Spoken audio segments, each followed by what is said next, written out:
We are live, says Ryan. Ryan says we're live. Say what? Ryan said. You'll notice, folks, I'm not in the orange room right now. You'll notice that I am in Fishman Lair. I'm out in Boston. More than a feeling. I was supposed to get here a lot earlier. There was some issues with our friends in the aircraft community. Apparently, the de-icing mechanisms on board the craft that I was supposed to traverse from Milwaukee to Philadelphia on was not working. And they said, that means we can't travel through clouds or fog or this and the next thing. And I was like, well, that's a problem because it's a foggy day. So they got us all off the plane. They said, get out. Greetings, Michael Burrell. Lee, what's going on? Average Joe. Oh, what's going down? I'm going to share this with some musical friends, hither and yon. I'm going to share this with some musical friends. Oh, hither and yon. Needless to say, Dylan's not out here. Dylan's back home, doing his due. And I am on the dusty trail here. The Gristle Kingdom. Anyway, so then I had to reschedule a flight. I went through Charlotte Airport, ladies and gentlemen. The Charlotte Airport is a place of shame. That's all I'm going to say. It is a community. I don't know what the community's like, but the airport itself is, as I said, was infested with humanoids. No place to sit. I thought, hey, people. I'm just trying to get to Boston to sing More Than a Feeling. And what are you doing to me? Anyway, so we are here. And I see the gang's all here as well. I'm reading I got this industrial-sized Mac screen here that I'm able to see all the comments, and they're coming down. Anyway, so here we are in Boston. I brought out my Gristle 90 in, of course, the tone hue of doom and destruction, which is Tosa Turquoise. And this was the first one that I got. This was one of the prototypes, and then sent it back to Fishman, and they installed the pickups that we had voiced in this very room, ladies and gentlemen. This is the room where it happened. In the room where it happened, in the room where it happened. Well, I went a little Hamilton on y'all with that little jam there for the kids. Anyway, so we are in this room. I've got a deluxe reverb on 2, ladies and gentlemen, and I've got treble on 6. I got bass on 6. I got reverb on about 2.5. I find that the Fender reissue reverbs are a little savage. You get them up to about 3, and it's like more reverb than one can take in good conscience, at least as far as I'm concerned. But 2.5, kind of the sweet spot. Anyway, so we got... And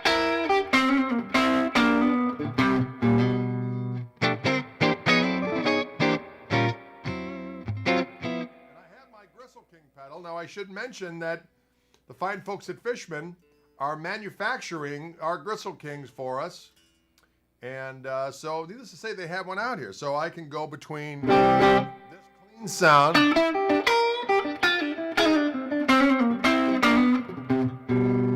I could press the button and the Fluence pickups get a little bit more heat. Press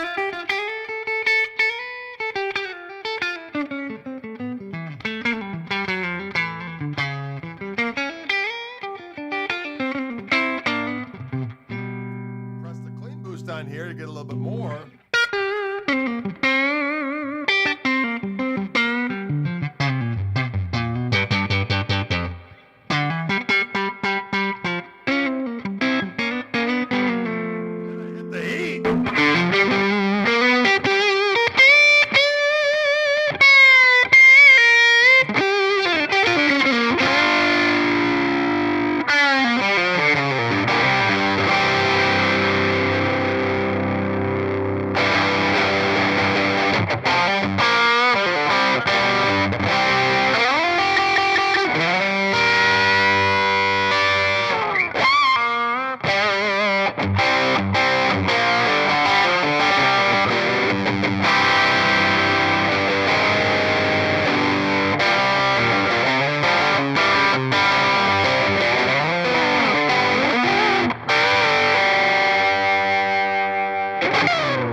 destruction. Go anywhere, that pedal, amp like this on 2? What? Little 57 in front of it. Kapow! You know what happens? Cheek slapping. You know what happens? Cheek slapping. That sounded weird, but I think you know what I'm talking about. Can you dig it? Well, of course, the Koch amp is a weapon. There's just no doubt about it. It is a weapon of doom and destruction. 22 watt tube amp. That is correct. It's the Manfish Takeover. Kevin, you're a savage. I like that kind of talk. Anyway, I was going to actually put some new strings on this bad boy because it needs it. This guitar was in the basement of Managed Expectations, as I like to call the Koch basement, because I had the other Bradford Beach Blue version. But now I got this one out of retirement because this color's coming. The Bradford Beach Blue was a happy accident, and that's going to be back in the... so people who get the Bradford Beach Blue consider themselves that they've got a collector's item because this is the color that's actually going to be starting in, I think, the September shipment. This, Tosa Turquoise. That's T-O-S-A, short for Wauwatosa, the community of my dwelling back behind the cheddar curtain. Can you dig it? Sweet cheddar curtain. But I love the fact it got this clean sound. And then we just add we got all our little increments of disgust, which I like. I like disgust.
The increments of filth.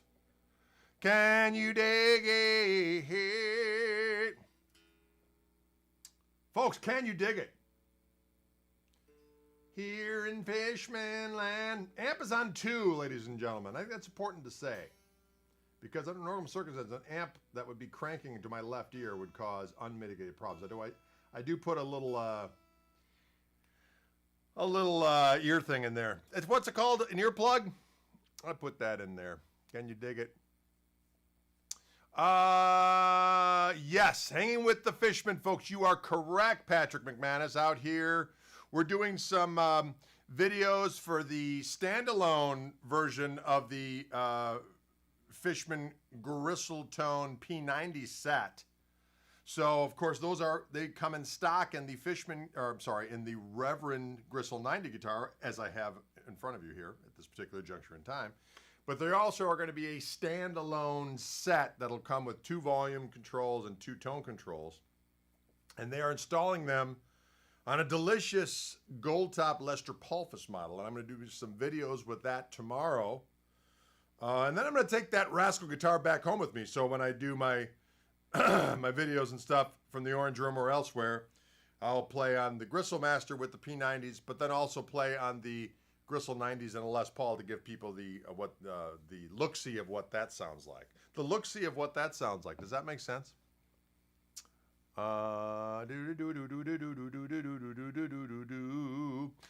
Questions out there.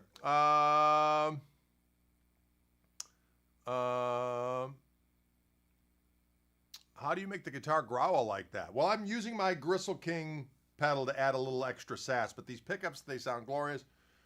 Again, a Fender profile or amplifier like this, you know, a deluxe, a super reverb, of course, it's going to be louder or whatever the case may be. You turn them on kind of low, so a nice clean sound. I kick it to get a little bit of grease with both the boost on the second voice on these pickups a little bit hotter. And then if I hit my clean boost on the pedal, it kind of breaks up the front end of the amp a little bit. And then if I hit the overdrive on top of that, the world explodes. And that's all there is to it. Can you dig it? Gold top will be nice. Yeah. But it was kind of funny. Ryan's actually in the other room. My wife said, I want a selfie with you and Ryan to prove that he actually exists and that he's not an AI figure from the great ether of the internet. I said, no, he lives. He lives indeed. So this is important. Questions out there, don't be afraid. A lot of times what I like to do, folks, is I'll put on the clean boost and the overdrive and put on this bridge pickup on here, and it just sounds like rock filth. Rock filth to the highest order. Let's see what that.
wanted Funk 49 with that sound, so I had to do it. Because I'm easy that way. Someone asks for Funk 49, I'm going to play it. Because it's always the right time for Funk 49. Am I right or am I right?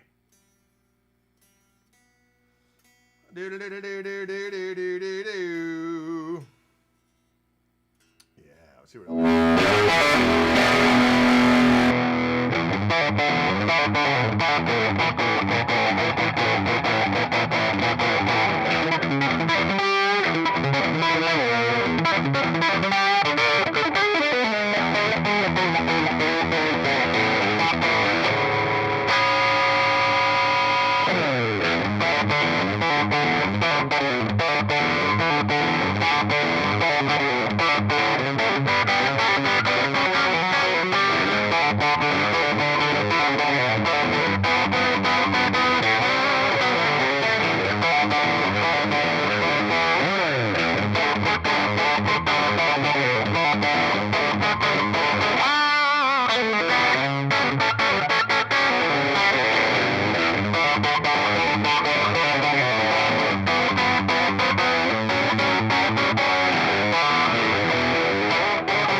like that. That's a little bit of the grip for the kids. It is a blue room. We're not in the orange room today. I'm out in Boston, actually in Andover, Massachusetts. I was supposed to come here via Philadelphia, but we got on the plane this morning and they said, everyone must leave the plane. This thing is not going anywhere. And I said, what the cry-eye? So I had to go back in the Milwaukee airport. I might say that the last time I was on an airplane was in the first week of March 2020, coming out here to voice these pickups. And my first trip in an airplane since then was coming out here to play some of these pickups. It's a crazy small world. It's like a full circle. A crazy full circle of activity.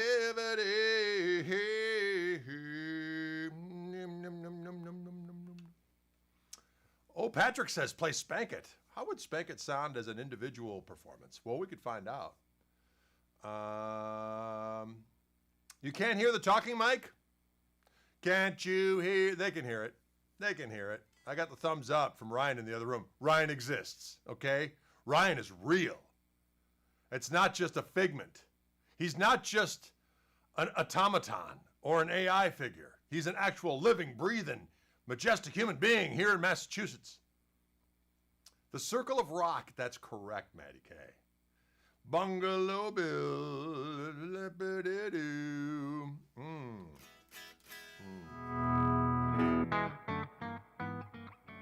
They say, I like it.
Fast and loose, but hey, that's what you're gonna get. That's what you're gonna get here and now. So that G-string wandered a little bit. I mean, I had to take control of it. Should have restrung it. Should have restrung it. The G-string's got a little bit of mung upon it. Wow, should have restrung it. The string's got a little bit of mung upon it. A little bit of mung upon it. Can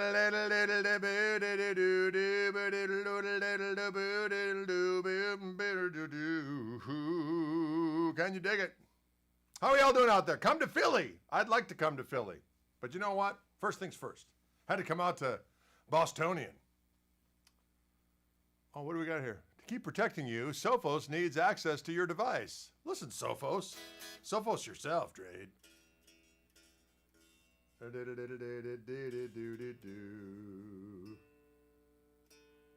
We're rocking out here in the room of, we're going to call it the Fishman Lair. This is the Fishman Lair we're at. That song I sung about the Hmong. That's exactly correct. Hmong the living. Oh, I like what you did there. That was nice. That was nice. You're going to take that thing off there, that big old thing. Ryan is in the room, ladies and gentlemen. Ryan's in the same room. He lives, breathes, and manipulates computers. When need be, he has that power, that strength. Can you dig it? Please come to Philly in the springtime. A tasty cheesesteak awaits you. A tasty cheesesteak awaits you. And the Liberty Bell. What more can you ask for? Ryan is flying. Oh, I like the rhymes we got going on today here. Doggone it. Doggone it. Was the deer satisfied with your MXR looper of choice? Oh, I think so. The deer was. Remember he asked me in the woods? It was very strange. I'm walking in the woods and this deer is right in my path. And I figure, well, as I get closer, she's going to run. But no, she kept on looking at me like, hey, bro. I thought, this is weird. And then I thought, well, if I get closer, maybe she kept on coming closer and closer to me. And I thought, well, that's weird. Usually when that happens to me, when I'm out and someone strange is coming up to me, next thing I'm going to hear is, hey, what kind of looper do you use? Or, hey, whatever the case. So I made a little joke on the inner Googles. And then you know what I did is I turned around and I used another path because I didn't want to scare the creature. So instead of going on my merry way going, hey, get out, I simply turned around and went on my merry way. Why? Because I'm a lover of creatures. Right? I'm a lover of creatures. That's what we do. I'm a lover of creatures. Are you going to be at NAMM in Nashville this year? Daryl, that's an excellent question. I might be there. Fishman's not going to have a lair there per se, but there are going to be Fishmanites there doing stuff. Reverend's definitely going to have a booth.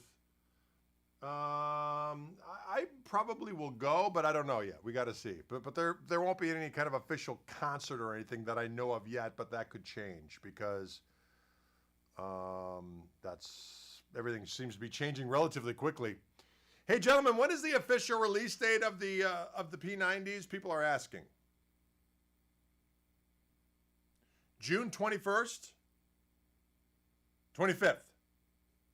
Right? June 25th.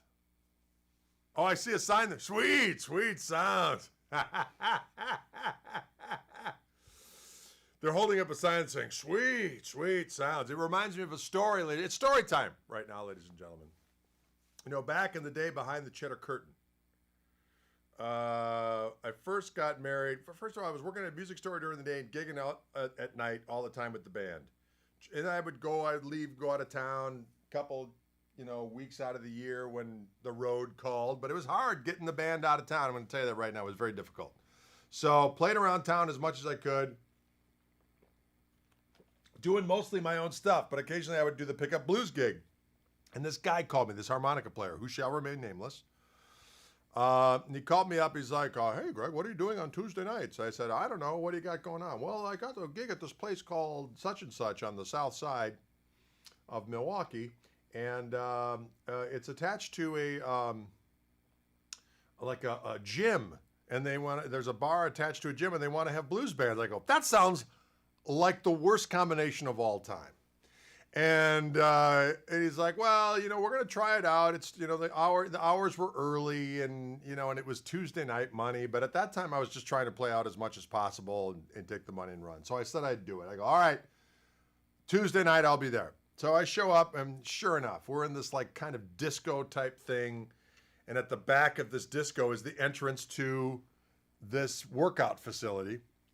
And we start playing our first couple songs. If you could be ignored, I want you to imagine the next increment beyond ignoring. And that's what we experienced at the hands of the people at this place in the beautiful bowels of the south side of Milwaukee. Then at some point, this guy comes in, and he's with two of these huge dudes, like they were his henchmen. Comes in and his hair is kind of slicked back. At the time, he was probably, mid-50s, late 50s. Comes in, and he had a turtleneck on. He reminded me of George Papard as Banachek, all right? So Banachek walks in. He's got these two henchmen with him, and he sits down at the bar, and it's like, this has got to be the owner of this place. I'm kind of, as I'm going, the harmonica players, oh, my baby, so unkind. Anyways, we're playing this rancid. Well, it wasn't rancid. My part wasn't rancid. I'm sorry. Anyway, we were playing these tunes, and I'm watching this guy, and I'm just kind of watching the thing unfold. So we get done with the first set, and I just want to leave. I was like, this is obviously not a good fit. So I go down to the bar. At that time, I was still drinking, so I immediately went to the bar and began plying some fermented entertainment to ameliorate the suffering that clearly I was experiencing. And meanwhile, Banachek gets up and he's going to the stage, and the other guys in the group are like having a band meeting on stage, wondering what they got to play to go over to the crowd. I'm like, there's nothing you can do. This is a hopeless cause. Seek solace with me in this fermented entertainment, or talk to Banachek, one of the two. They decided to go with the latter. So Banachek goes on stage, and as he's sauntering across the stage to talk to these guys, I hear him say, clear as day, "Hey, fellas, sweet, sweet sounds." And I vomited a little bit in my mouth, and then we did play one more set, and we never played there again. So Chris just reminded me of that story, as I've told the story before, and he holds up the sign, "Sweet, sweet sounds. Hey, fellas, sweet, sweet sounds." You know what we need to do, Chris, is we need to get a picture of George Papard as Banachek with the thought bubble saying, "Fellas, sweet, sweet sounds." And then we're going to sell those posters, is what we're going to do. And every music room throughout Christendom is going to have that poster, so that when their significant others can be like, "What is that hellacious racket?" Say, "Talk to George!" And it'll be him just going, "Fellas, sweet, sweet sounds." And it'll be a self-fulfilling prophecy for one and all. Can you dig it? There you go. The Banachek Blues. Anyway. All right. Or a t-shirt. We need a t-shirt. "Fellas, sweet, sweet sounds." All right. Fair enough. All right. What else we got going out there in movie land?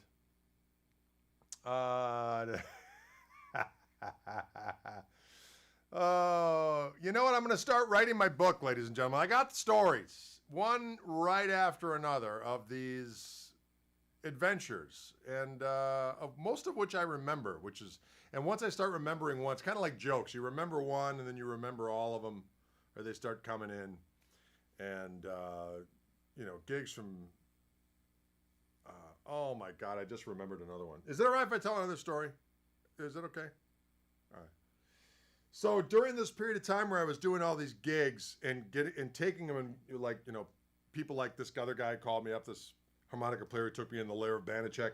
This guy called me from Racine, and he's like, "Greg, so-and-so down in Racine, I've been calling you, we'd been kind of touching base over the years about maybe me doing one of these. Maybe it was a Monday night at this place down in Racine, Wisconsin. Racine's about a half hour south. The greatest thing about Racine, Wisconsin, ladies and gentlemen, is the O&H Bakery, as I'm sure my friends in the other room will attest to. The greatest Danish kringle throughout Christendom or anywhere else is made in Racine, Wisconsin. Anyway, this guy called me up and said, "Hey, do you want to do our jam? We have a special guest every month. You'll be the guest this month. Come on down, pays X amount of dough. We play a set, and then we have people sit in." And the guy pestered me enough that I said I would do it. And I can't even remember what the guy's name was. So I go down, I set up, and I have no idea if these guys can play or not. I have no idea. And I remember the piano player is setting up his stuff, and the drummer kind of looked like Johnny Depp. He had long hair, and he seemed like a nice enough guy. He's setting up his kit, and I'm like, well, I wonder if he can play. And I'm kind of, thinking, where am I? I'm in Racine, Wisconsin. What's going to happen? And the keyboard player sets up his rig, and he's going to play bass with his his right hand. I'm like, so this is like an organ trio type thing? He's like, yeah. He goes, when it works. I go, what do you mean by that? He's like, you'll see. I'm like, oh, okay. I'm looking forward to that. And then behind him was behind the keyboard player was like a guitar stand hook that was attached to the wall. I go, well, what's that for? And all of a sudden the keyboard player grabs like a Gibson grabber bass and he puts it up on the wall. I go, well, what's that for? He goes, and the drummer's like, well, we have people sitting on bass and stuff. You'll see. It'll all become clear. I'm like, okay, great. So very first tune, they go, this is shuffle and C. So all of a sudden, we break it. All of a sudden, the drummers, I'm like, shit, the drummer can shuffle, okay. And the keyboard players are ding, ding, and comping. I'm like, holy shit, this is gonna work out. I'm like, this isn't so bad. I mean, we're gonna jam the night away. And all of a sudden, the tempo starts dragging. I'm like, wait a minute, what's going? I'm like, oh. And all of a sudden, I hear the sound. All of a sudden, the keyboard player's right hand bass thing that he had hooked up stops working. This is all happening in the first song. Tempo's slowing back. The keyboard thing stops working, and all of a sudden, the keyboard player, unfazed, turns around and just grabs the grabber bass and just dun dun dun dun dun dun. I was like, oh, here we go. This is the beginning of a very long night.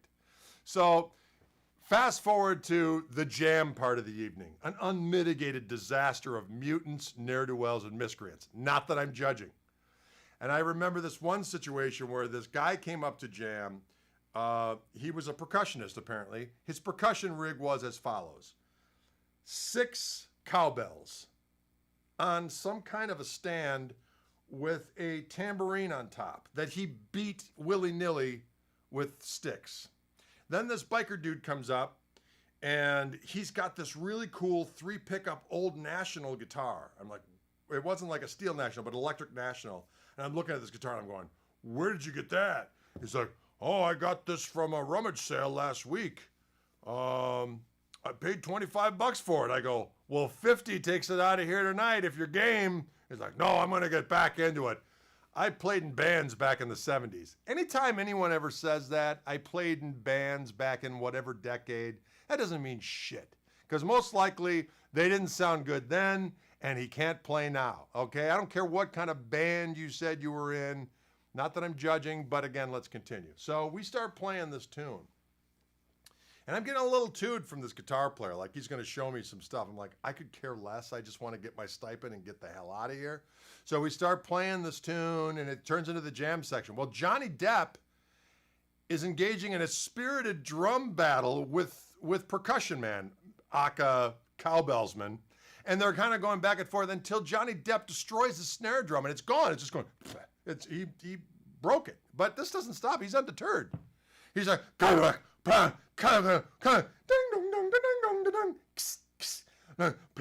pladdle. And the whole time I'm witnessing this going, this is not really happening to me. This is not real. And all of a sudden I get this nudge from biker National owner from the 70s guitar guy. He goes, check this out. And I swear to Christ, he goes,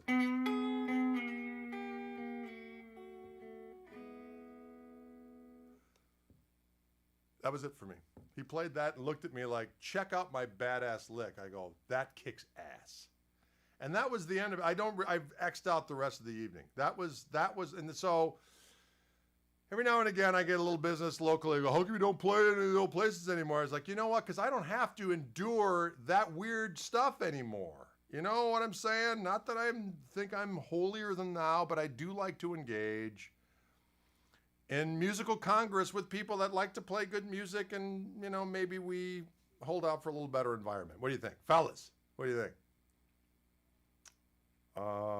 Anyway, so that was another story that came to mind. Once you mentioned Banachek, I started thinking of the other thing. And I'll just, if I could just give you the visual of this, first of all, the nudge to get my attention. What?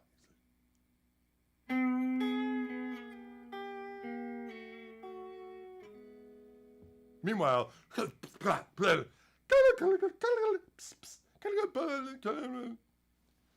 the keyboard player now like soldering iron out, trying to fix. This all happened. It's all real. It's all going to be in the book. Tales from the Grist Mill. There you go. All right, there you have it.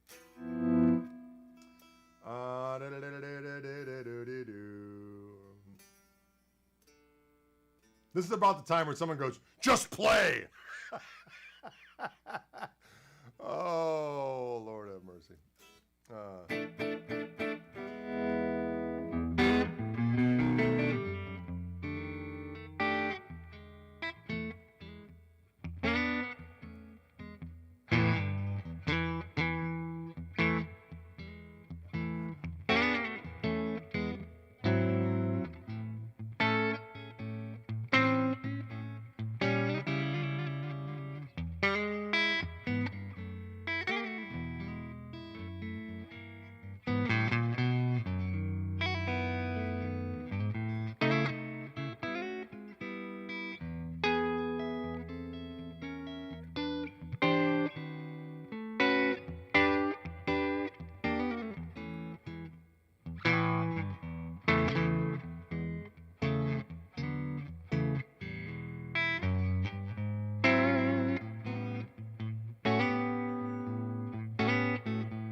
Yeah.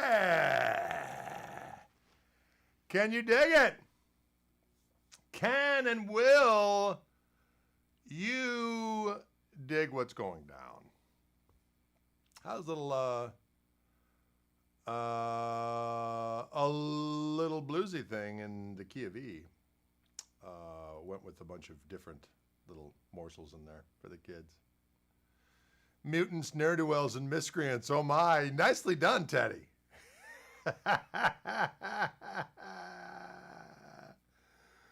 Oh, questions out there in movie land. Don't be afraid. Don't be afraid to ask the questions necessary. Desert Island, one guitar, one amp. What are they? You know what? That's hard to say. You know what? I would have to say my Koch amplifier with all the doohickeys in it. And then I would grab probably a Gristle Master or the Gristle 90, and I'm good to go. And I say that because I have sussed these things out so that they produce all of the morsels that I need to create my malfeasance, okay? They are Gregorian malfeasance ready. Everything else would be like, oh yeah, it's beautiful. I love it. But if I'm going to go to that desert island and kick some ass, I want to be weaponized. Who's with me? Because we're obviously talking about an acoustic, a desert island with electricity. Because then there's opportunity for gigs, if I'm all right. Can you dig it? Yes, this is the Tosa Turquoise version of the Gristle 90. And that's all there is to it. Could you play a tune with the whammy bar in it? Yeah, I did actually earlier. Didn't you hear I did a version of the grip, and I used the Mr. Wiggles. I used Mr. Wiggs. Mr. Wiggles, Mr. Wiggles.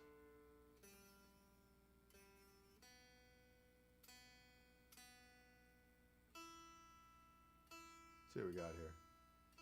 Tuning up a little bit. Questions out there. Don't be afraid. Don't be afraid. Ever played any biker parties? Many. Many over the years. Here we go.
It has been done. Hey, fellas, sweet sounds. That's coming in. You're about to see it, and you're about to live it. Don't mess with marketing people, right? Don't mess with marketing people, ladies and gentlemen. Hey, fellas, sweet sound. That's all there is to it. Let's see if I can pop that.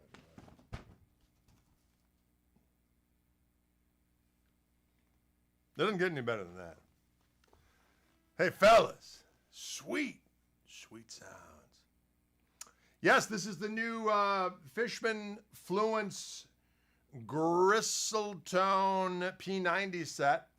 And boy, that neck pickup sure sounds good, doesn't it? Sometimes you just want to stay right there and just hang out a little while. Wallow in the velvet.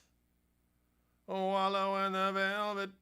When does Toby return for KMT jamifications? I'm going to say, is that this weekend? I think that's this weekend. I'm looking forward to that. It's been a little while. It's been about a month since we've engaged in sweet sonic activities. So we're going to look forward to causing some trouble with that. George Strix again. Hey, fellas. Sweet sounds.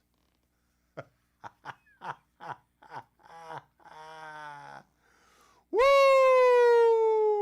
Yeah. Hey, Gregor, thanks for the videos about the PRS HDX. Oh, I enjoyed that amp immensely, actually. Greetings from Ukraine. Well, greetings over there. As a matter of fact, on the thank you, sir. On the Unrepentant record that I did a few years back, the version of Welch's Grape.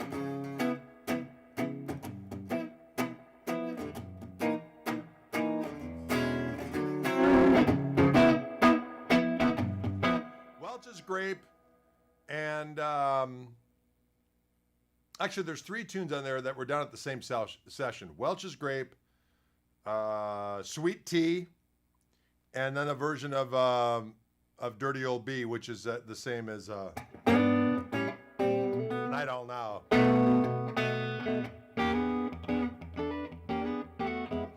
All 3 of those tunes were used. I was using a Les Paul, which was a Wildwood Spec Les Paul.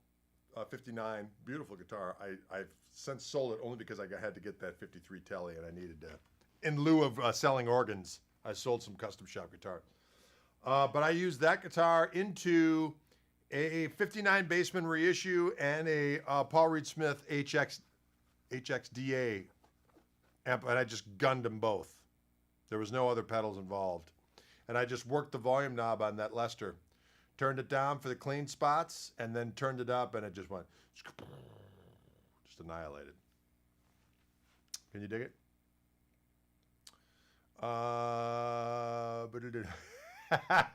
James enjoyed the jam story. Well, there's more where that came from, my friend. Rest assured. There are always more tales that I remember from various different places, various different times. Oh, just picked up, plays well with others. Awesome. I'm glad you like that. Thank you. Night Owl Now is on that tune. Actually, Paul Barrere from Little Feat sang on that song. As a matter of fact, that lineup played at Milwaukee's Summerfest that summer. I think it's 2000, maybe the summer of 2014. We did a gig. It was Dylan, my son, on drums. My buddy Eric Hervey on bass, Theo Merriweather on organ, who are the rhythm section on the Sweet Tea and Welch's Grape that are on Unrepentant. And then Paul Barrere, John Seeger on guitar also, who wrote all those tunes with me and sang most of them. And then John Cleary on piano. And that lineup played headline spot at Summerfest, and we've actually recorded it and videoed it. I just need to, at some point in time, edit it. Of course, especially now that Paul has passed away, unfortunately. But we did a bunch of cool tunes. We did, of course, a bunch of tunes for Plays Well with Others, because both Paul and John Cleary were on that record.